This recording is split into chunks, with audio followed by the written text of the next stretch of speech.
गोटे सुंदरिया नारी की धरी की बुलुछंती विचार कला मने मने या कोन करबी या मारी खाइबी तुई की या नारी की देवी आई की देवना नारी की देवी आई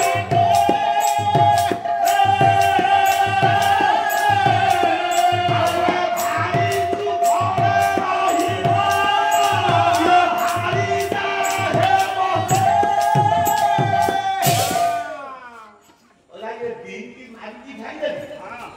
ये नारी का नहीं तुम भाई की गई गल सी हम मोर भाउजो एई कथा विचार करी ननद पुत्री पाइले आदि सुपर्ण कागटे सुंदर झियर रूप धारण करा हां सुंदर झियर रूप धारण करी ये राम को पाखक जाउछ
मर्यादा पुरुषोत्तम भगवान राम पाखरे छिड़ाई करती मा जनकन प्रीति सीता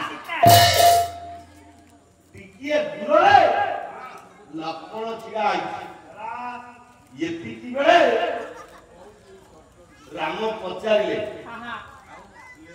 अरे तमे किए सुपर्ण का कहला आपण किए आपण को परिचय दिए दौना मु हूँ अयोध्या राजा दशरथंकर श्रेष्ठ पुओ राम आपण जदी राम भल भल भल मु पितृ सत्य पाई 14 वर्ष वनवास आइछि आधा बढ़िया कथा आता तमे किए परिचय देला सुपर्ण अरे भंग कवि सम्राट भंग बोलियो कि बजै छला ये आधा अरे विश्व भांगी मी मुझे कोहरे सागरा करे कोहरे सागरा अरे विश्व भाई तू दिया हम पूरे बादे रामो की विश्वासी कर छियो ती कन्या मु जाति आउची ब्राह्मण भरा छियो मु आउची ब्राह्मण भरा छियो ब्राह्मणी कोइता देखैबे नारी माने कोइता बके ना मु जानि पकई ए सुन तबे भागत मु गरीब ब्राह्मण छियो बोली नाही राम मु गरीब ब्राह्मण छियो ना अरे बाबा रे की पुरे हे राम बोलो सदा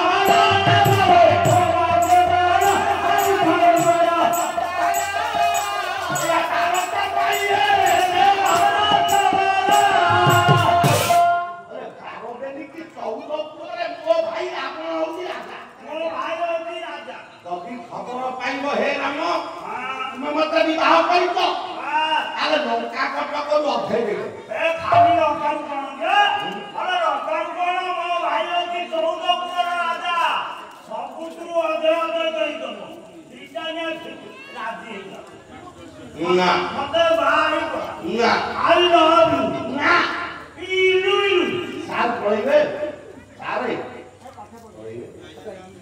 ମାଗো ଦାম ଦିଅ ଆପଣଙ୍କୁ ଜଣେ ପାଲା ଯିବା ତା ଉପରେ କି 11ଟା ହେଇଗଲା ଆଉ ଅଧଘଣ୍ଟା ଭିତରେ ଆଉ ସାର୍ ଅଧଘଣ୍ଟା ଆମେ ପୁରା କିଛି ଖାଇବୁ ଆସିଛୁ ପିଲାମାନେ ପୁରା ଖାଇବେ ମୁଁ କିଛି ଖାଇବି আর ডায়াবেটিস কম খাই এ ডায়াবেটিস বিস্কুট দি করে খাই আরে আমার অনুষ্ঠান কো বসুন না সব জানো কি নিজ দেহ করে দিয়া নাই আগে কটালা সইবার নাই এটু পালা সইব রাতে 4টা ঘরছি এ ডিউটি করি করে যায় মই সন্ধ্যা আল পাছি পালা পালা ছাড়ি যাই বলি ভাবি কিন্তু মতে পালা ছাড়ি না পালা ছাড়ি লোভ তো ছাড়ুনি আর লোভ আও দিয়ারে ডিউটি দিয়ারে এলা কইলে হে সুপর্ণকা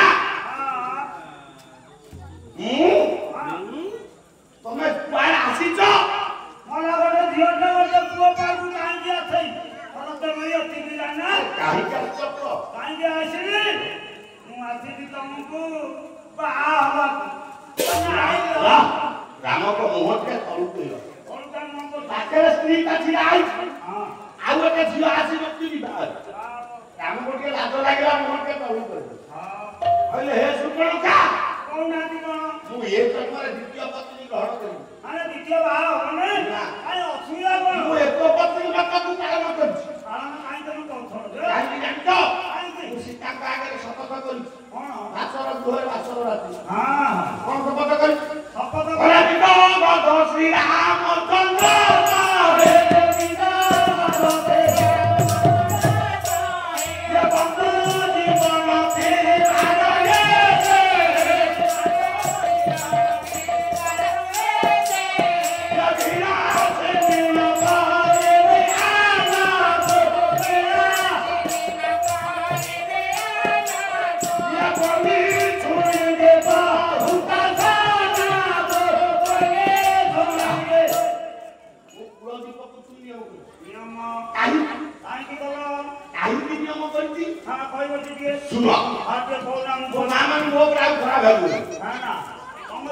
ତମରି କଥା ଆରମ୍ଭ କଣ ଆଜ୍ଞା ଗୋଟେ ଗୁଣ ଅଛି ପ୍ରତ୍ୟେକ ଦେଖ ସେ ଗୁଣଟା ବିଦ୍ୟମାନ କିନ୍ତୁ ଟିକେ ମା ମାନଙ୍କର ନାରୀ ମାନଙ୍କ ହୃଦୟରେ ଅଧିକା ସେ ଗୁଣଟା କଣ କଣ ସେଇଟା ସେଇଟା ହଉଛି ସନ୍ଦେହ ଗୁଣ ନାରୀ ମାନଙ୍କ ପାଖରେ ଅଧିକ ସନ୍ଦେହ ଗୁଣ କାହିଁ କହିଲି ଦେଖିବେ ନୂଆ ନୂଆ ବାହାଘର ହେଇଥିବ ସ୍ୱାମୀ ସ୍ତ୍ରୀ ଯିବେ ମାର୍କେଟରେ ବୁଲିବାକୁ ସ୍ତ୍ରୀ କହିବ ଆଜି ଗୁପଚୁପ ଖାଇବା ଗୁପଚୁପ ବାଲା ପାଖରେ ପହଞ୍ଚିଲେ ଗୁପଚୁପ ବାଲା ଦିଟା ଠୁଙ୍ଗା ଧରେଇଦବ ଦିଆକୁ ସ୍ୱାମୀ ହାତରେ ଗୋଟେ ସ୍ତ୍ରୀ ହାତରେ ଭାଇ ଗୋଟିଏ ଗୋଟିଏ ସାର ଗୁପଚୁପ ଦେଇଦବ ଏତିକି ବେଳେ ସେଠି ଯାଇ ଗୋଟେ ଝିଅ ପହଞ୍ଚିବ ସେ ଝିଅ କିଏ ହଉଛି ସେ ବାବୁର କ୍ଲାସମେଟ୍ ପଢା ସାଙ୍ଗ କହିବ କିରେ ଇଏ କିଏ କିଏ ତୋ ସ୍ତ୍ରୀ ଇଏ ନା ନହେଲେ ତୋର ବାହାଘର ହେଇଗଲା ମତେ କହିନାହାନ୍ତି ମୁଁ ଟିକେ ଆସିଥାନ୍ତି ଆଜ୍ଞା ଏତିକି କଥା ହେଇଥିବେ ସ୍ତ୍ରୀ ତମ କାଳେ ଆଉ ଅଧିକ କଥା ହେଇଥିବେ କଥା ବଢିଯିବ କେଉଁ ସନ୍ଦେହ ହବ ଗୋପାଳ ଚାଲ ପଳେଇବା ମତେ ଧାରା ସେତିକି ନୁହଁ ଆଜ୍ଞା ସୀତା ସେଥିରୁ ବାଦ ଯାଇନାହାନ୍ତି ସେ କଣ କଲେ ସୀତା ମା ସେଥିରୁ ବାଦ ଯାଇନାହାନ୍ତି ଆଦର୍ଶ ନାହିଁ ସୀତା କଣ କଲେ ସେଥିରୁ ସେ ବାଦ ଯାଇନାହାନ୍ତି କେମିତି ଆଜ୍ଞା ସେ କଣ କଲେ କଣ ଯୋଉଦିନ ସୀତାଙ୍କୁ ବିବାହ କରିକି ରାମ ଯାଉଛନ୍ତି ଅଯୋଧ୍ୟାକୁ ବାଜା ବଜାଇକି ଜଙ୍ଗଲ ଭିତରେ ଯାଉଛନ୍ତି ଏତିକି ବେଳେ ସେ ଜଙ୍ଗଲ ଭିତରେ ଗୋଟେ ବୁଢାଟେ ଗୋଟେ ଗଛ ମୂଳେ ବଇଛି ହାତରେ ଧରିଥିଲା ମା ଗୋଟେ କାଞ୍ଜିଆକି ବୁଢାଣି ଧରିଛି ହାତରେ ବଇଛି ଆଉ ମୋ ଜଙ୍ଗଲ ଭିତରେ ମୋ ବିନା ଅନୁମତିରେ କିଏ ସେ ବାଜା ବଜେଇ କିଏ ତୁ ହାତ ଦୋଳି ଦେଲେ ସେ କହିଲେ ମୁଁ ହଉଛି ଅଯୋଧ୍ୟାର ଯୁବରାଜ ରାମ ରାମ ଦଶରଥ ରାଜାଙ୍କର ପୁଅ ବଡ ପୁଅ ମୁଁ ହସିବା ସେ ବୁଢା କାଇଁ ହସିଲେ କାହିଁକି କହିଲା ତୁ ସେଇ ମାଇଆ ଦଶରଥ ପୁଅ ଏମିତି କଣ କଥାବାର୍ତ୍ତା କରୁଛ ମାୟା ଫାୟ କିଣି ମତେ କିଏ ଚିହ୍ନିଛୁ ଆପଣ କିଏ ଆପଣଙ୍କ ପରିଚୟ ଟିକେ ଦେଲେ ଯେ 21 ଭାବରେ କ୍ଷତ୍ରିୟ କରିଛି ପୃଥିବୀ ମୁଁ ହଉଛି ସେଇ ଭାନ୍ତକ ପରଶୁରାମ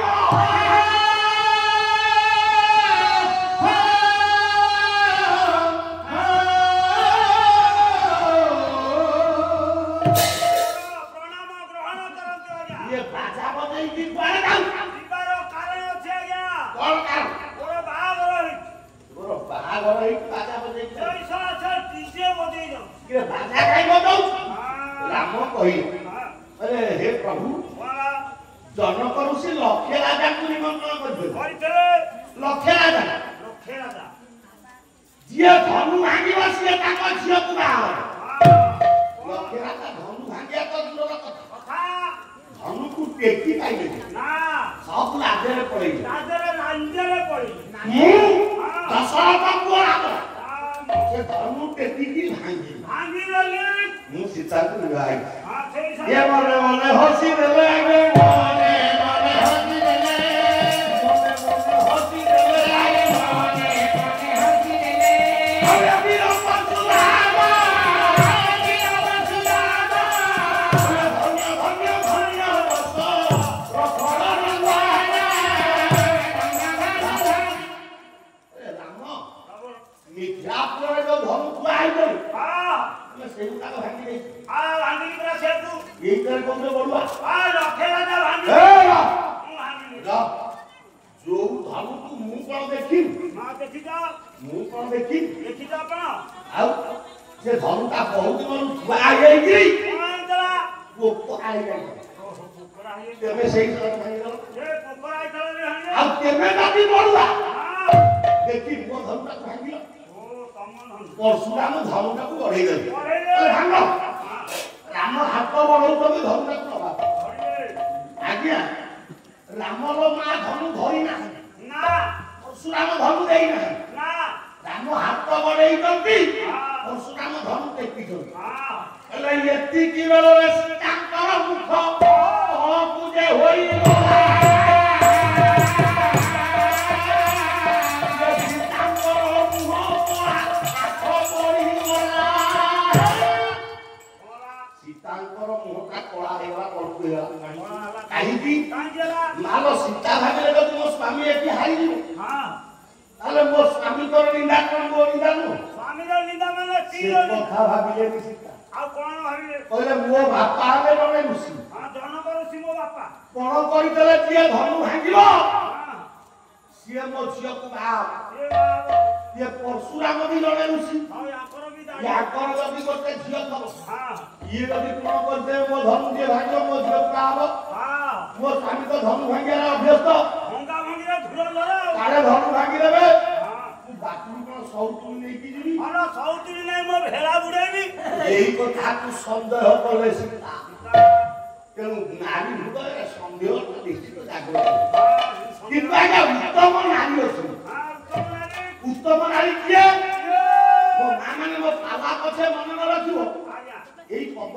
कथा कहि मन रखिबो हां जे मो कामरे निश्चित आसी हां जे कोन आते भगवान समस्त सुन हां उत्तम नारी हमें केमिति पाइबा आइबा केमिति बितुरे आज्ञा सुन आम समस्तकर बाबू माने मो मां माने पुओ अछि हां समस्त पुआ छंती आमे काली पुओ बाहागर करिबा हां छंती माने बाहाबे झियो खोजिया कुइबा हां खोजिया एबे तो झियोर अभाव नाही भारी अभाव घोर बाबू झियो मिलिया भारी कष्ट हो जाई हां ब्राह्मण घरे पुओरा काम करे बुढ़ाई उड़ाई पाखले झियो बुना हां एबे आगे जाति में तो किछि नाही ब्राह्मण घर प्रधान घर विवाह करे हम घर माने हां एही प्रकार अवस्था नै खोजी खोजी के आरो गारे हम पुओ पाई ना माने बंधु का ठीक कर ठीक है झियो की देखिया भाई सुंदर पाठ पढ़ती सब भलो डिमांड उड़े दबो किंतु बाहागर पूर्व गोरु सेही गारे मोर पुना बंधु तो हां आदि आमे का पचाला बाबू मोरा अमुक झियो को बहु करी नेबी हां भलो परिवर्तन अपतारी की बार कर माछी की मां कोई नहीं ସମସ୍ତେ କହିଲେ ଭଲ ପଡିବ। ଭଲ ପିଲା। ହଉ ସମୟ ହେଇଗଲାଣି। ଆମ ଗଛ ମୂଳରେ ହଉ ସମସ୍ତେ କହିଲେ ଭଲ ପଡିବ। ଭଲ ପିଲା ନ ପଚାରି ବାହାର କର। ତାକୁ ବୋହୁ କରିକି ଦିଅ। ଏ ମା ମାନେ ସମସ୍ତଙ୍କ କଥା ମାନିଲ। ଝିଅ ଟିକେ ବୋହୁ କରିକି ଘରକୁ ଆଣିଲେ ସାର୍ ବର୍ଷେ ଯାଇ ଶ୍ୱଶୁର ବୋହୁରେ ପଡୁ, ଶାଶୁ ବୋହୁରେ ପଡୁନି, ସ୍ୱାମୀ ସ୍ତ୍ରୀରେ କଳି କରିଆ। ବାପ ଘରେ ତ ଝିଅ ଭଲ କଲା, ଶାଶୁ ଘରକୁ ଆସି ଖରାପ ହେଲା। ୟା ପାଇଁ ଦାୟୀ କିଏ?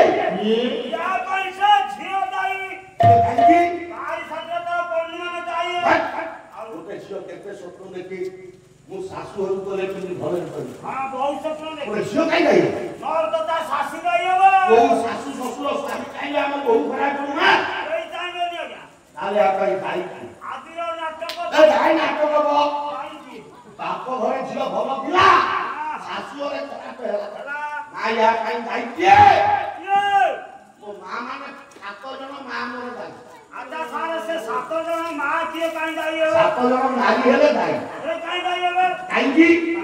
ଆମର ହିନ୍ଦୁ ଧର୍ମ ଯିଏ ଯାହାକୁ ନେଇଯାଉଛି ତାର ସେ ଅଲଗା। ବେଦୀ ଉପରେ ବସିକି ଯୋଉ ବିବାହଘରଟା ଆମର ହଉଛି ହିନ୍ଦୁ ଧର୍ମର ନିୟମ। ଆଜ୍ଞା ବିବାହଘର ପୂର୍ବରୁ ଏ ମା ଗୋଟେ ବାଡୁଅ ପାଣିରେ ଗାଧେଇବା କଥା ନାହିଁ। ଶାଶୁଘର ଏ ବା 7 ଜଣ ମା ଝିଅଟାକୁ ନେଇଯିବେ, ଯୋଉଠି ବାଡୁଅ ପାଣି ଗାଧେଇବ ସେଠି ବସେଇ ଦେବେ, ତା ଦିହରେ ଟିକେ ହଳଦୀ ଲଗେଇ ଦେବେ, ତାପରେ ତାକୁ ବାଡୁଅ ପାଣି ଗାଧେଇବେ। ଏଇଆ ମା ଯୋଉ ହଳଦୀଟାକୁ ଲଗେଇବ ଝିଅ ଦେହରେ ପ୍ରଥମେ ତାର ଆଗ କୋଉ ଅଙ୍ଗରେ ହଳଦୀଟାକୁ ଲଗେଇବ। କେହି ଜାଣିନାହାନ୍ତି କୋଉ ରଙ୍ଗରେ ଲଗେଇବା। ତୁ କହିବୁ ଆମର ହଉଛି ମୁଁ ଜାଣିନି। କହିବୁ ପ୍ରଥମେ ତାର ମଥାରେ ବଳି ଦବ। ଲେଖିବେ କିଏ?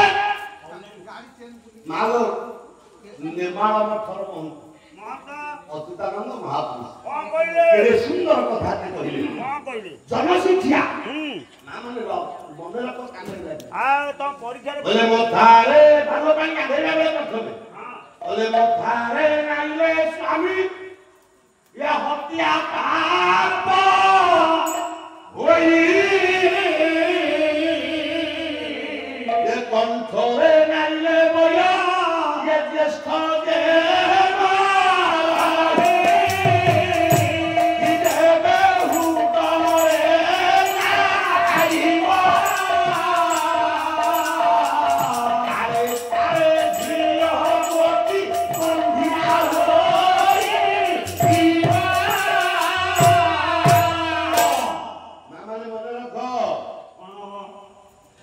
ପାଣି ଗାଧେଇଲା ବେଳେ ଯଦି ଝିଅର ପ୍ରଥମେ ଏଇ ମଥାରେ ହଳଦୀ ଲଗେଇଦେଲ ଅଚ୍ୟୁତ କହିଲେ ସେ ଝିଅଟା ଅଳ୍ପ ଦିନରେ ବିଧବା, ମାନେ ତା ସ୍ୱାମୀ ମରିବ ବିଧବା ବଡ ଦୋଷ। ସେତିକି ନୁହଁ ଆଉ କଣ ଆଜ୍ଞା? 2 ଗଣ୍ଡ ଆଜ୍ଞା 2 ଗାଲରେ ଯଦି ବାଡୁଅ ପାଣି ଗାଧେଇଲା ବେଳେ ମାର ହଳଦୀ ଲଗେଇଦେଲ କଣ ହବ? ତାହେଲେ ସେ ଝିଅଟା ଗୁରୁ ହତ୍ୟା ଦୋଷରେ ଦୋଷୀ ହବ। ଗୁରୁ ହତ୍ୟା ଦୋଷ ପାପ ଲାଗିବ ପାପ। ଯଦି ବେକରେ ବା କଣ୍ଠରେ ବାଡୁଅ ପାଣି ଗାଧେଇଲା ବେଳେ ପ୍ରଥମେ ହଳଦୀ ଲଗେଇଦେଲ ମା କଣ ହବ ଆଜ୍ଞା? ସେ ଝିଅଟା ଶାଶୁ ଘରେ ପାଦ ଦଉ ଦଉ ଶାଶୁ ଘରର ଜଣେ ବୟସ୍କ ଲୋକ ଘରର ମୂଳ ଲୋକ ମୋ ଲୋକ ନିନ୍ଦା କରିବେ ଅଲକ୍ଷଣୀ ବହୁ ଅଛି ଗୋଟେ ବଡ ମୁଣ୍ଡ ଖାଇବ। ଯଦି 2 ହାତରେ ହଳଦୀ ଲଗାଇଦେଲ ବାଡୁଅ ପାଣି ଗାଧେଇଲା ବେଳେ କଣ ହବ? ସେ ଝିଅଟା ବ୍ରହ୍ମ ହତ୍ୟା ଦୋଷକୁ କହିବ। ତାର ବହୁ ପାପ ବଡ ପାପ। ଯଦି ଛାତିରେ ହଳଦୀ ଲଗେଇଦେଲ ବାଡୁଅ ପାଣି ଗାଧେଇଲା ବେଳେ ପ୍ରଥମେ ତାହେଲେ ସେ ଝିଅଟା ବନ୍ଧିଆ ହବ, ତାର ପୁଅ ଝିଅ ହେବେ। କହିବେ ବନ୍ଧିଆ ମରିଛି ପିଲାଟା ନିନ୍ଦା ହବ। ସେତିକି ନୁହଁ ମା ବୋଲେ ନା ଭିରେ ନାଇଲେ ସ୍ୱାମୀ ସ୍ତ୍ରୀରେ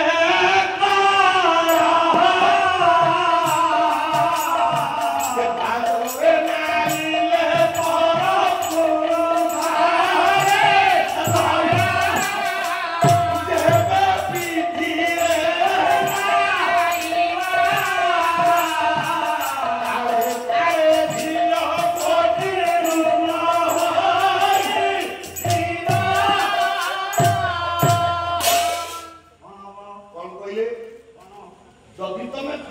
ହଳଦୀ ଲଗେଇବ ବାଗ ପାଣି ଗାଧେଇଲା ବେଳେ କଣ ହବ? ଆରେ ସେ ଝିଅଟା ଶାଶୁ ଘରେ ଗଲେ ହଁ ଶାଶୁ ବୋହୁରେ ପଡ଼ିବନି, ଶ୍ୱଶୁର ବୋହୁରେ ପଡ଼ିବନି, ସ୍ୱାମୀ ସ୍ତ୍ରୀରେ ପଡ଼ିବନି, ଖାସେ କଳ ହଁ ଖାସେ କଳ ଆମର ସେଇଟା ହଉଛି। ସେତିକି ନୁହଁ, ଆଉ ଯଦି ପାଦରେ ବାଜି ଗୋଡ଼ରେ ବାଗ ପାଣି ଗାଧେଇଲା ବେଳେ ହଳଦୀ ଲଗେଇଦେବେ କଣ ହବ ଆଜ୍ଞା?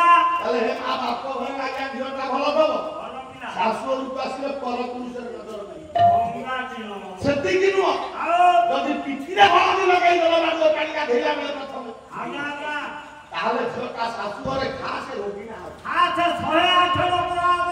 ମଥାରେ ଲଗେଇଲେ ସ୍ୱାମୀ ହତ୍ୟା ପାପ, ବିଧବା ଦୁଇ ହବ। ଗଣ୍ଡରେ ଗୁରୁ ହତ୍ୟା, ଦୁଇ ଗାଲରେ ଗୁରୁ ହତ୍ୟା ଦୋଷ, ପାପ ଲାଗିବ। କଣ୍ଠରେ ବୟୋଜ୍ୟେଷ୍ଠ ମରିବେ, ନିନ୍ଦା ହବ। ଦି ହାତରେ ହତ୍ୟା ଦୋଷ, ପାପ ଛାତିରେ ଲଗେଇଲେ ସନ୍ତାନ ସନ୍ତତି ହବନି, ବନ୍ଧ୍ୟା ନାଭିରେ ଲଗେଇଲେ ସ୍ୱାମୀ ସ୍ତ୍ରୀରେ କଳହ, କଳି କାଣ୍ଡେଇ ହାତରେ ଲଗେଇଲେ ପର ପୁରୁଷର ଲୟ, ଭଙ୍ଗା ଚିହ୍ନ। ପିଠିରେ ପାଦରେ ଲଗେଇଲେ ପର ପୁରୁଷର ଲୟ, ହଁ। ପିଠିରେ ଲଗେଇଲେ ରୋଗୀଣା ହବ। ରୋଗିଣା ରୋଗିଣା। ହଳଦୀ ଲଗାଇ ଝିଅ ବାପ ପାଣି ପରା ଗାଧୋଇବ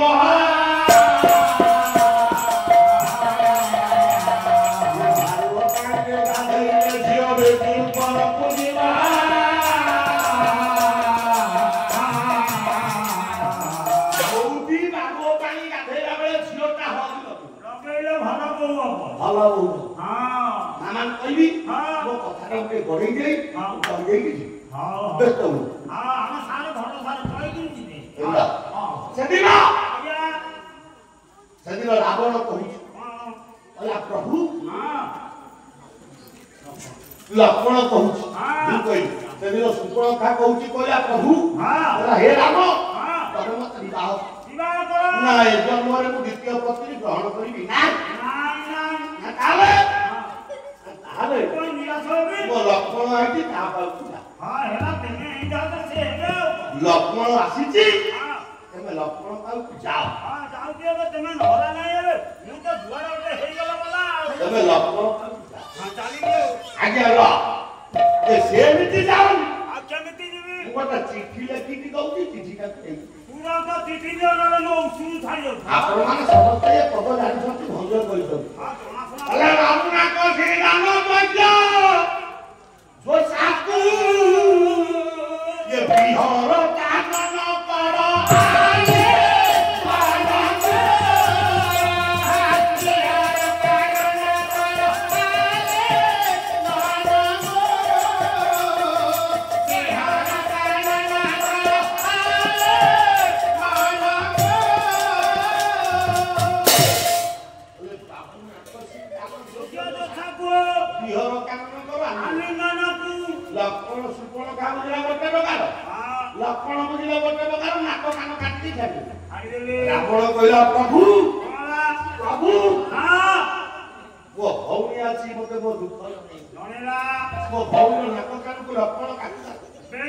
ପ୍ରଭୁ ମୁଁ ସେଇ ରାଗକୁ ସହି ନ ପାରି, ମୋ ଭଉଣୀର କଷ୍ଟକୁ ସହି ନ ପାରି ସୀତାକୁ ଚୋରି କରି ମୁଁ ସୀତାକୁ ଚୋରି କରିବାରୁ ଆପଣଙ୍କ ସହିତ ଆମର ଦୁଃଖ। ତେଣୁ ଏହା ପାଇଁ ଲକ୍ଷ୍ମଣ ହେଉଛି ଦାୟୀ ରେ।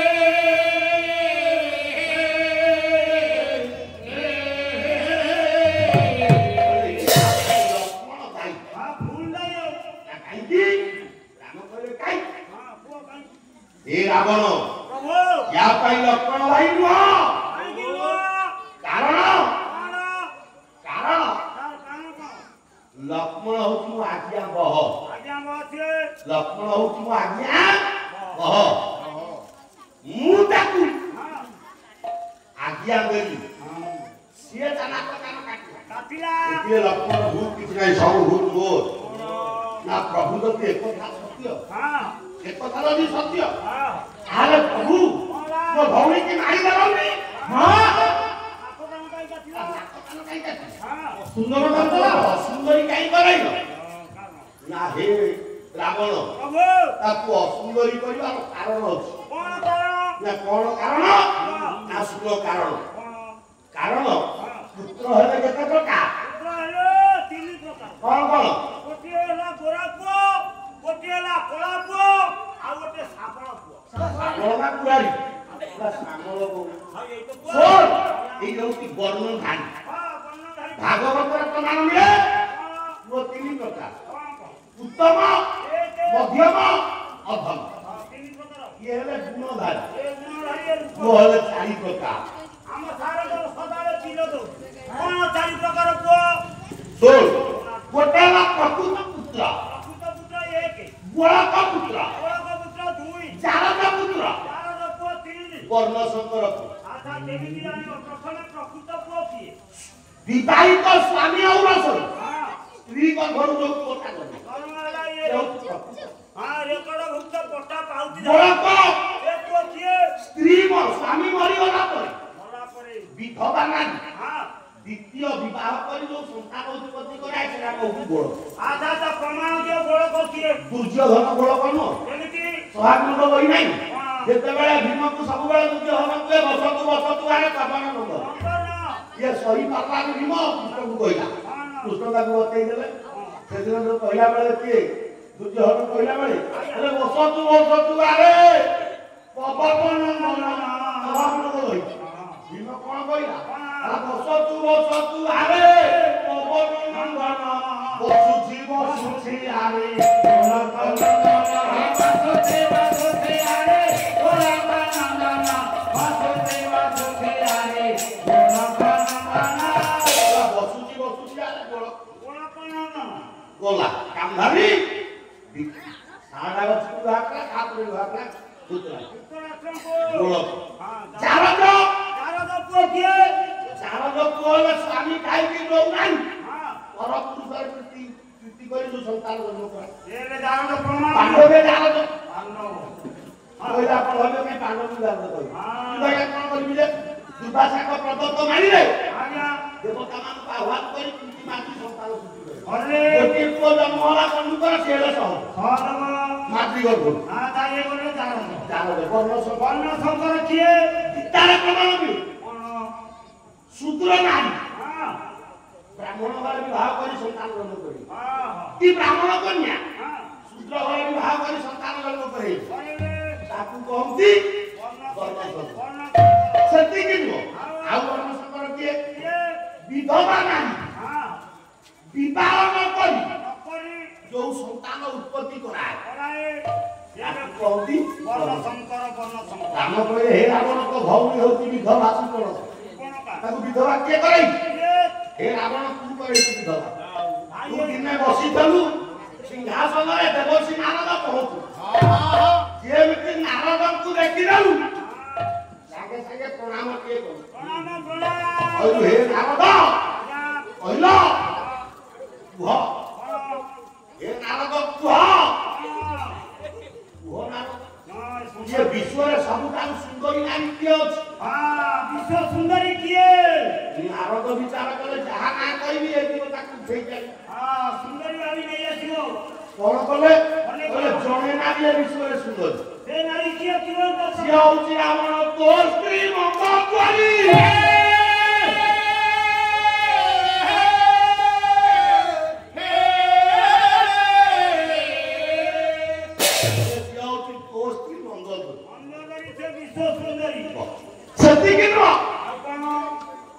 हे रावण ओ स्त्री मंगल करी हला विश्व ना देवर्षि यदि मो स्त्री हला विश्व सुंदरी आले ये संसार रे सुंदर पुरुष की अछि विश्व सुंदर किए ये सुंदर पुरुष ये संसार रे किए प्रकाश करो ना सुंदर पुरुष जणे कले जहा ना कहबी ये तो ताकू हाइबो आइलो छाड़ियो कहले जणे से किए से तो भौरी सुपण काल स्वामी बिबी जुहा रावण नारद चालियो रावण विचार कला मो स्त्री हला सुंदरी पृथ्वी मो भेड़ाई हला सुंदर ये संपर्क रे कोन हबे सड़ा भाउज को नण दे आ केते बेले जदी सुंदरी सुंदर ये काठई होई